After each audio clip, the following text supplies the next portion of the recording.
Home in India is particularly a complex issue because we don't just, in all the ways that I'm examining home, I'm examining it from a linguistic point of view, from a regional point of view, from a sub-regional point of view, from the micro-regional point of view. Most of us do not belong to a whole state. We have a very clear conception of our street, our community when we refer to where we are from.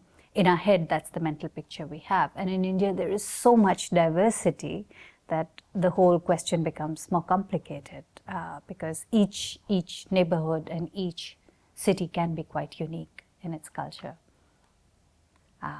Yes, and of course there is caste and there is class and there is religion and all these different differences. I mean, I guess the sense of being home is being somewhere familiar, and if you have all these differences and all these differences which have some amount of hostility attached, then there is a little bit of a risk of people feeling not at home even when they are at home.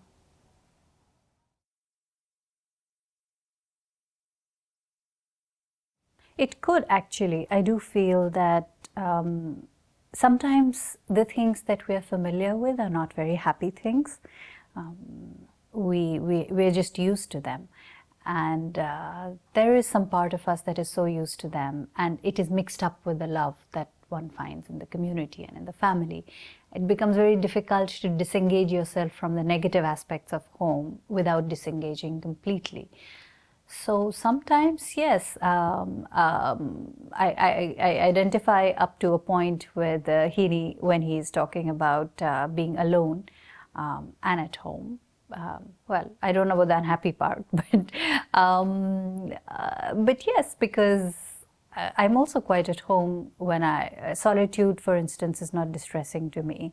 And I think that is so for a lot of people. A lot of people are quite unhappy, but at home because they will not leave that place. And I think I particularly feel that home is one of those things that you're reluctant to leave, and even if it is negative. So yes, it can have a negative value sometimes.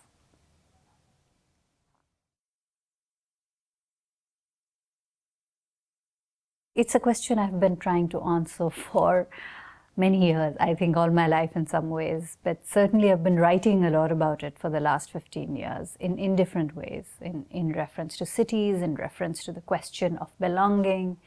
In India, it's quite common to have people constantly ask you, where are you from?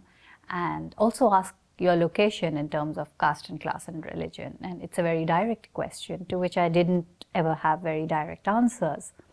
So in the course of writing a whole book about the subject, naturally, I've looked at it from new ways, different angles. And being at Cambridge has certainly helped me in that, because just in terms of the facilities that you have access to, the libraries, the seminars, I've attended at least, even in the few short weeks I've been here, I've attended at least 6 or 7 very good seminars, and each of them in some way, it may not be directly relevant to the topic.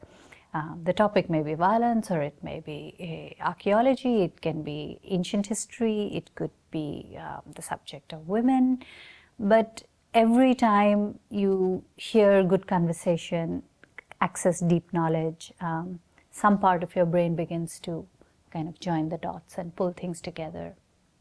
And of course, I really appreciate access to libraries, etc., which I have not had easy access to in India, partly just because you sometimes don't have access to the international literature, and partly because I'm not embedded in an institution, and Cambridge being an institution and being so full of all kinds of knowledge from all over the world, even books that are pertinent to India, I have found here, texts and materials. So it has been very useful. And the seminars here have been very useful, because at CRASSH, people are able to engage with your ideas, even if it is not their field of study or subject, and they are able to converse with you in that manner. So it has been very helpful.